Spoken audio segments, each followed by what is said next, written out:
आज की कहानी में मैं आपको सुनाने जा रहा हूँ मुंशी प्रेमचंद द्वारा लिखी हुई कहानी मुबारक बीमारी। मुंशी प्रेमचंद हमेशा से सामाजिक मुद्दों को अपनी कलम से धार देते हुए आए हैं।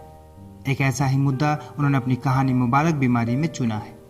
मुबारक बीमारी दो पीढ़ियों की सोच के बीच के अंतर को जाहिर करती है।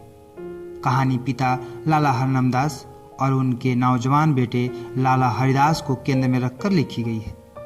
लाला हरनमदास एक आटे की चक्की के मालिक हैं तथा जब अपनी जवानी में उन्होंने ये कारोबार शुरू किया था तो किसी प्रतिद्वंदी के न होने के चलते उन्होंने खूब धन अर्जित किया।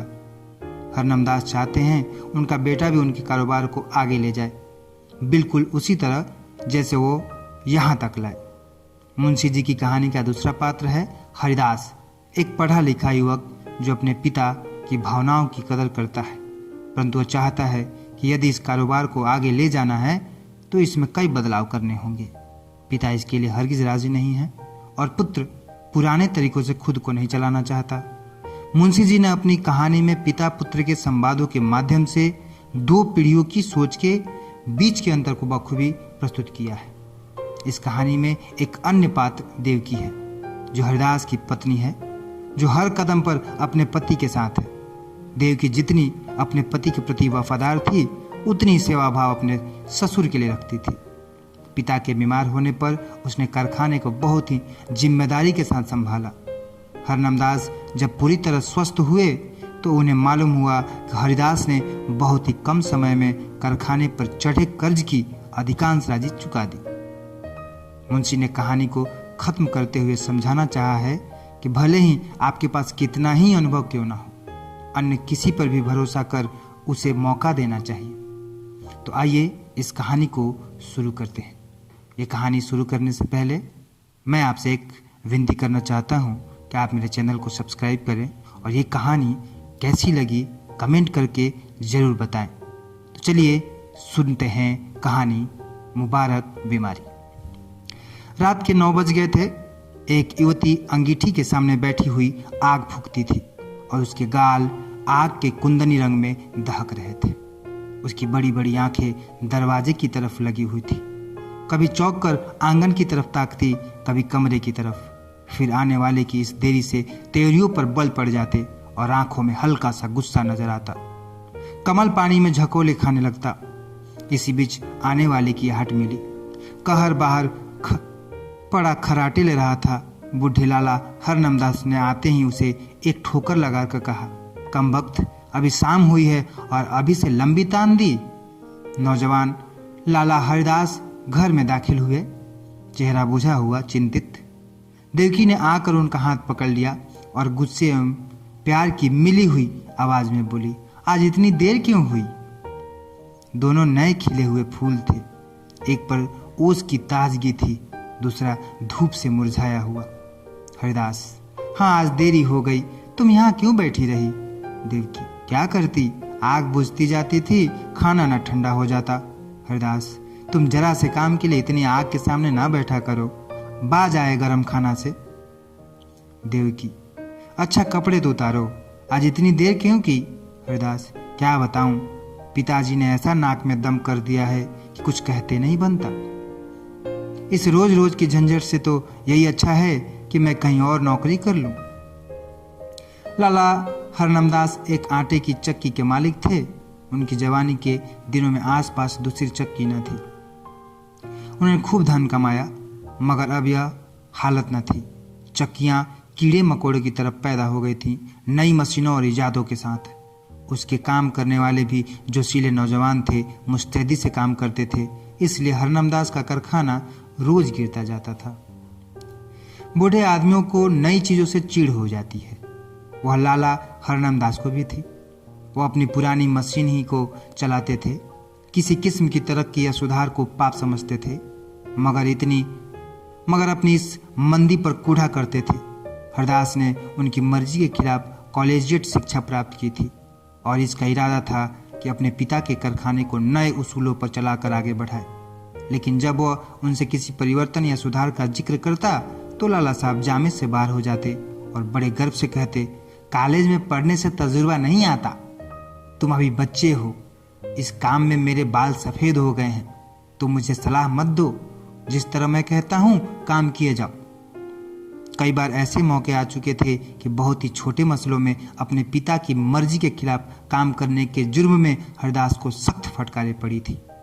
इस वजह से अब वह इस काम में कुछ उदासीन हो गया था और किसी दूसरे कारखाने में किस्मत आजमाना चाहता था, जहां उसे अपने विचारों को अमली सूरत देने की ज्यादा सहूलतें हासिल हो। देवकी ने सहानुभूतिपूर्वक कहा, तुम इस फिक्र में क्यों जान खपाते हो? जैसे वह कहें वैसे ही करो। भला दूसरी जगह नौकरी कर लोगे तो वह क्या कहेंगे? और चाहे वे गुस्सा के मारे कुछ ना बोले, लेकिन दुनिया तो तुम्ही को बुरा कहेगी। देवकी नई शिक्षा के आभूषण से वंचित थी। उसने स्वार्थ का पाठ न पढ़ा था, मगर उसका पति अपने अल्मा मेटर का एक प्रतिष्ठित सदस्य था। उसे अपनी योग्यता पर पूरा भरोसा था, उस पर नाम कमाने का जोश। इसलिए वो बूढ़े पिता के पुराने ढर्रों को देखकर धीरज खो बैठता था। अगर अपनी योग्यता को लाभप्रद उपयोग की कोशिश के लिए दुनिया उसे बुरा कहे तो उसको परवाह नहीं थी। झुंझलाकर बोला, कुछ मैं अमृत की घड़ियां पीकर तो नहीं आया हूं कि सारी उम्र उनके मरने का इंतजार करूं। मूर्खों की अनुचित टीका टिप्पणियों के डर से क्या अपनी उम्र बर्बाद कर दूं? मैं अपने कुछ हम उम्रों को जानता हूं जो हरगिज मेरी सी योग्यता नहीं रखते, लेकिन वह मोटर पर हवा खाने निकलते हैं, बंगलों में रहते हैं और शान से जिंदगी बसर करते रहे। तो मैं क्यों हाथ पर हाथ रखे जिंदगी को अमर समझे बैठा रहूं? संतोष और निष्प्रियता का युग बीत गया, यह संघर्ष का युग है। यह मैं जानता हूं कि पिता का आदर करना मेरा धर्म है, मगर सिद्धांतों के मामले में मैं उनसे क्या किसी से भी नहीं दब सकता। इसी बीच कहार ने आकर कहा, लाला जी थाली मांगते हैं।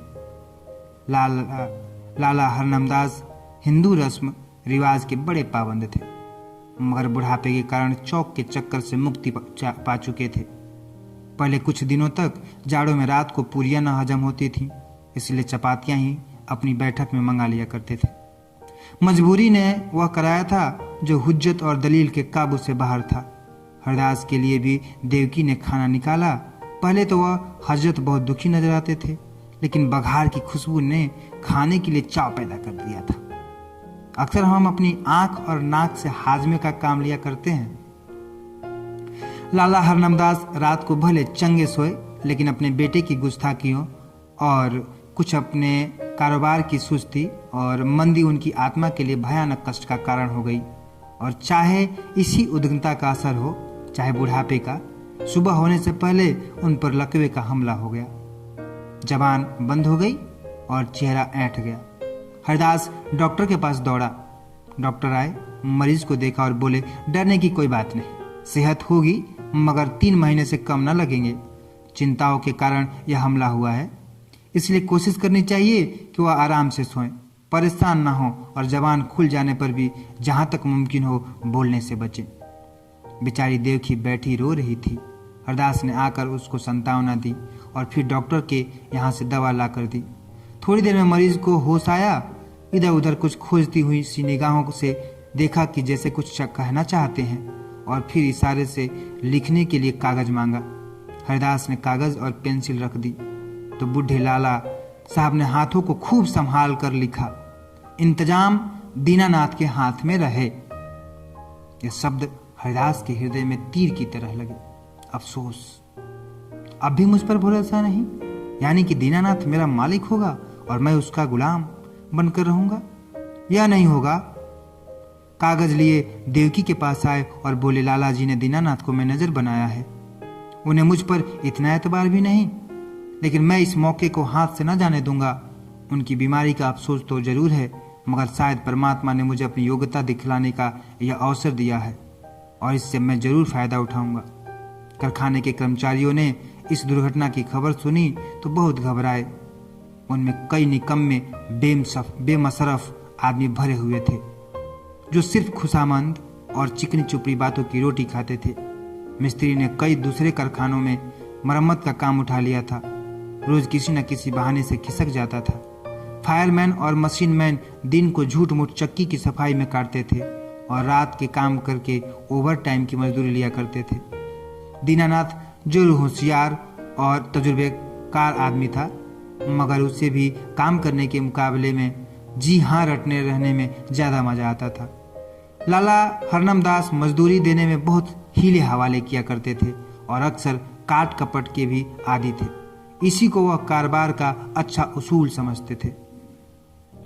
हरदास ने कारखाने में पहुंचते ही साफ शब्दों में कह दिया कि तुम लोगों को मेरे वक्त में जी लगाकर काम करना होगा। मैं इसी महीने में काम देखकर सबकी तरक्की करूंगा, मगर अब टाल मटोल का गुजर नहीं। जिन्हें मंजूर ना हो वो अपनी बोरिया बिस्तर संभाले। और फिर दीनानाथ को बुलाकर कहा, भाई साहब, मुझे खूब मालूम है कि आप होशियार और सूझबूझ रखने वाले आदमी हैं। आपने अब तक यह यहाँ का जो रंग देखा वही अख्तियार किया है, लेकिन अब मुझे आपके तजुर्बे और मेहनत की ज़रूरत है। पुराने हिसाबों की जांच पड़ताल कीजिए। बाहर से काम मेरा जिम्मा है, लेकिन यहाँ का इंतजाम आपके सुपुर्द है। जो कुछ नफ़ा होगा उसमें आपका भी हिस्सा होगा। मैं चाहता हूँ कि दादा की अनुपस्थिति में कुछ अच्छा काम करके दिखाऊं। इस मुस्तैदी और चुस्ती का असर बहुत जल्दी कारखाने में नजर आने लगा। हरदास ने खूब इश्तहार बंटवाए। उसका असर यह हुआ कि काम आने लगा। दीनानाथ की मुस्तैदी की बदौलत ग्राहकों को नियत समय पर और किफ़ायत से आटा मिलने लगा। पहला महीना भी खत्म न हुआ था कि हरदास ने नई मशीन मंगवाई। थोड़े अनुभवी आदमी रख लिए। फिर क्या था, सारे शहर में इस कारखाने की धूम मच गई। हरदास ग्राहकों से इतनी अच्छी तरह से पेश आता कि जो एक बार उससे मुआमला करता वो हमेशा के लिए उसका खरीदार बन जाता। कर्मचारियों के साथ उसका सिद्धांत था, काम सख्त और मजदूरी ठीक। उसके उच्च व्यक्तित्व का भी स्पष्ट प्रभाव दिखाई पड़ता। करीब करीब सभी कारखानों का रंग फीका पड़ गया। उसने बहुत ही कम नफे पर ठेले ले लिए। मशीन को दम मारने की मोहलत न थी। रात और दिन काम होता था। तीसरा महीना खत्म होते होते उस कारखाने की शक्ल ही बदल गई। हाथे में घुसते ही ठेले और गाड़ियों की भीड़ नजर आती। कारखाने में बड़ी चहल पहल थी। हर आदमी अपने अपने काम में लगा हुआ।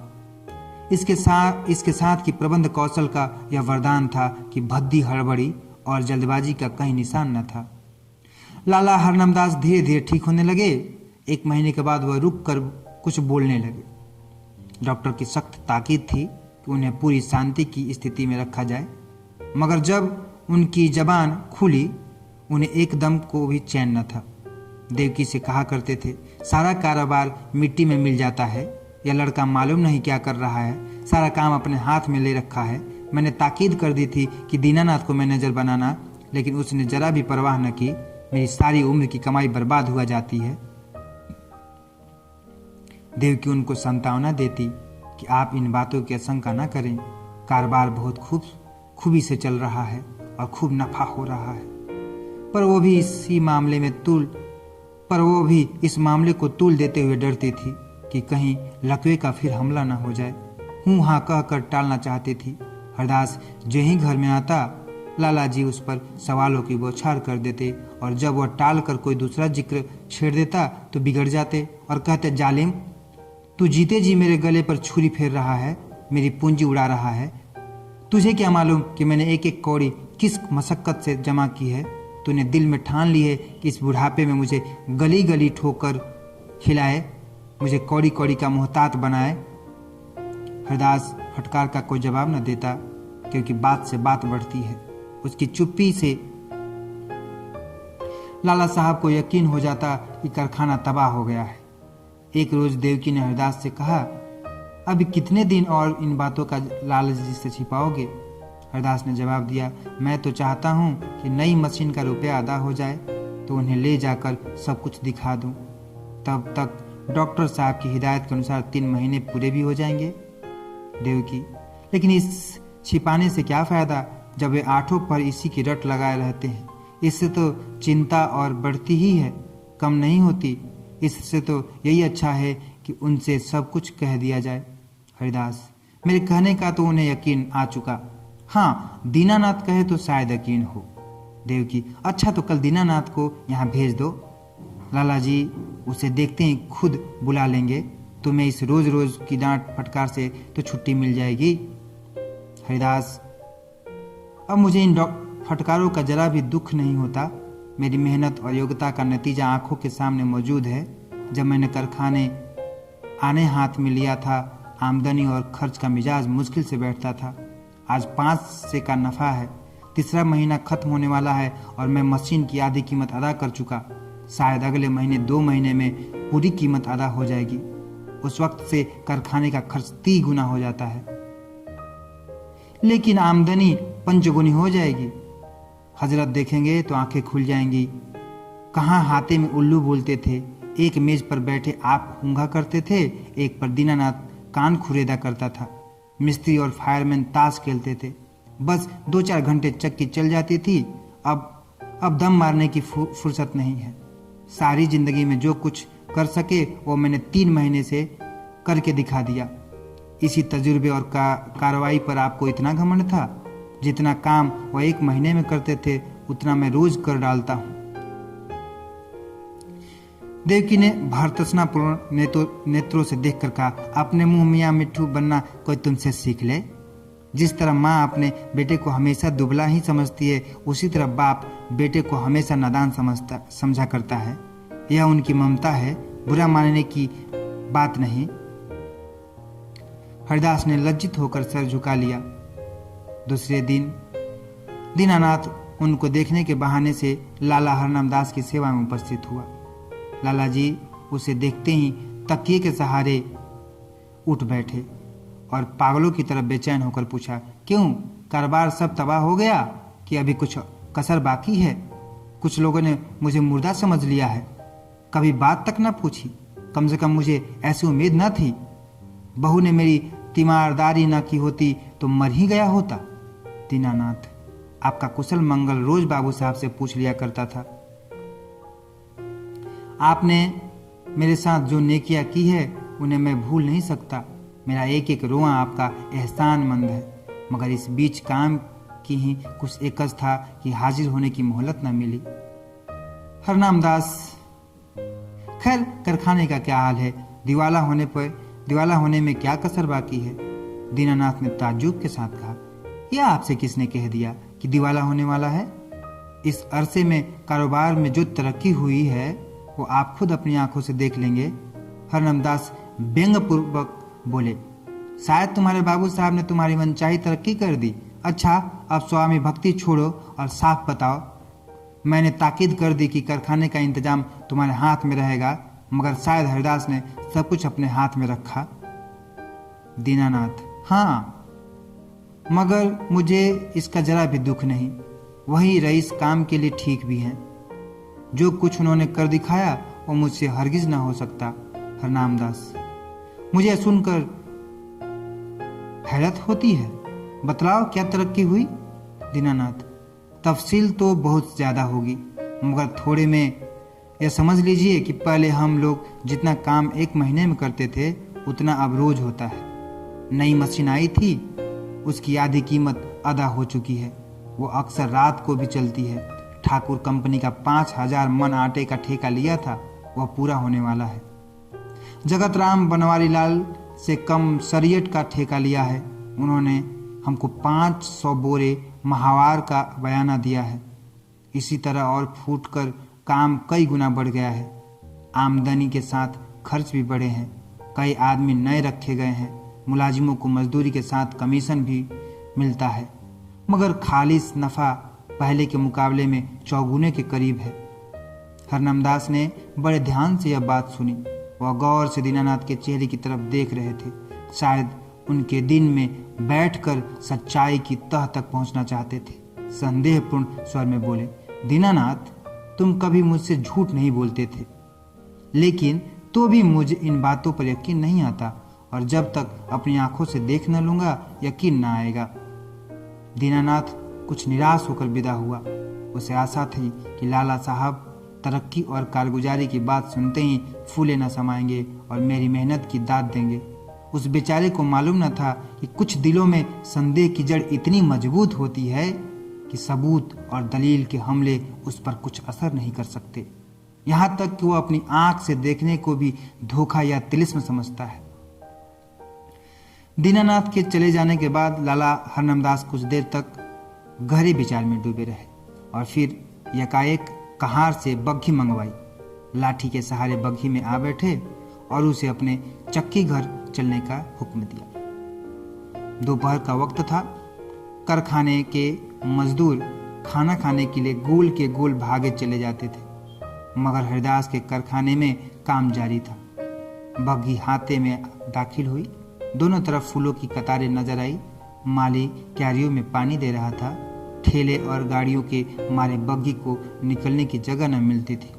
जिधर निगाह जाती थी सफाई और हरियाली नजर आती थी। हरिदास अपने मुहर्रिर को कुछ खातों का मसौदा लिखा रहा था कि बूढ़े लाला जी लाठी टेकते हुए कारखाने में दाखिल हुए। हरिदास फौरन उठ खड़ा हुआ और उन्हें हाथों से सहारा देते हुए बोला, आपने कहला क्यों ना भेजा कि मैं आना चाहता हूँ, पालकी मंगवा देता।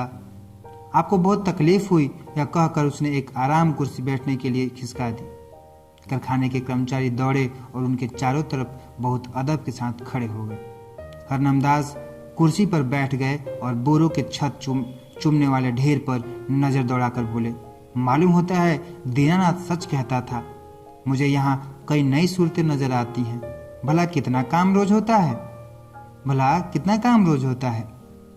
हरिदास, आजकल काम ज्यादा आ गया था, इसीलिए कोई 500 मन रोजाना तैयार हो जाता था, लेकिन औसत 250 मन का रहेगा।